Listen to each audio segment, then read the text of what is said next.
Finally, Europe, where two teams were controversially making their debut. After years of legal battles, mainly opposed by the Spanish, Gibraltar were finally granted membership of FIFA, and there was late changes to the groups after UEFA and FIFA controversially recognised Kosovo too. 2 decades ago, the tiny nation fought a war of independence against Serbia, a country that sees Kosovo as a spiritual centre and who do not recognise its independence. As a result, Kosovo had to be placed in a group that caused no political problems. It couldn't be with Serbia, obviously, nor Bosnia, which has a large Bosnian Serb population. In the end, Gibraltar was placed in Group H with Belgium and Bosnia, where they would lose all 10 games and concede 47 goals, although they were within 3 minutes of a historic first-ever point before Cyprus won 2-1. Kosovo was in Group I with Iceland, Finland, Turkey and Ukraine, a country that also didn't recognise it. Despite not being recognised, Kosovo had still produced a wealth of talent. Switzerland's Xherdan Shaqiri, Granit Xhaka and Valon Barami were all either born in Kosovo or raised by Kosovar parents. All had supported the recognition of Kosovo and all eyes were on FIFA. Would they allow players to switch nationalities? FIFA dragged its feet and only allowed those to switch who hadn't been at Euro 2016, ruling out the Swiss and Albanian players. Still, with a few hours to go before the first match against Finland in Turkey, several players still didn't know if they could play, including Valon Berisha, who had played for Norway, and Samir Uchkani, who had represented Albania. At the last minute, their switch was approved, and historically, Kosovo drew their first ever game. Perhaps inevitably, it was Valon Berisha who scored the vital penalty. That was as good as it got for Kosovo. In their next game, they lost 6-0 to a rampant Croatia. They would lose the rest of their matches, but gain valuable experience along the way. Elsewhere, the underdogs bloodied a few noses. Andorra ended a 66-match winless run after beating Hungary 1-0, completing just 44 passes in the process. Luxembourg drew 0-0 with France and later 1-1 with Bulgaria, but there would be no improvement for Europe's worst team.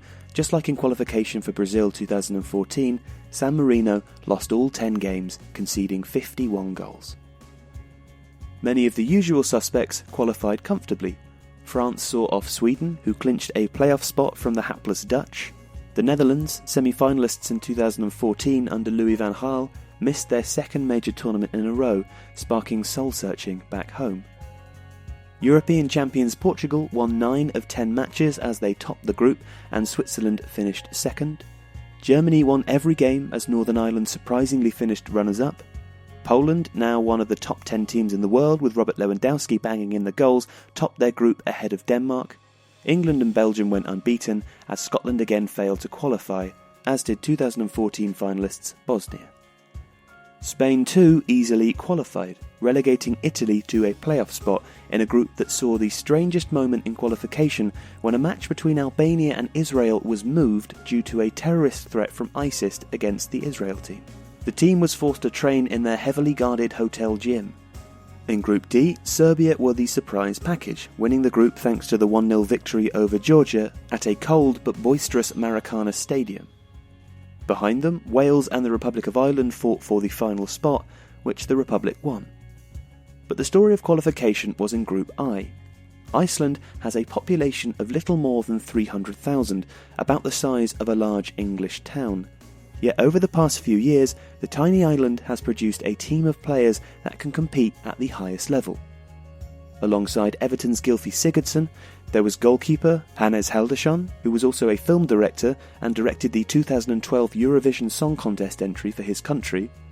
When they qualified for Euro 2016, they shocked the world by reaching the knockout stages and beating England.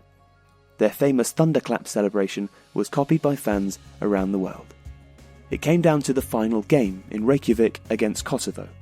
A full house of just 10,000 watched as Iceland won 2-0, and with it, qualification for Russia 2018. They are the smallest nation to qualify for the finals, a record that is unlikely to ever be broken. And so to the playoffs. Denmark easily dispatched the Republic of Ireland 5-1 thanks to a hat-trick from Christian Eriksen. Switzerland eased past Northern Ireland thanks to a controversial penalty.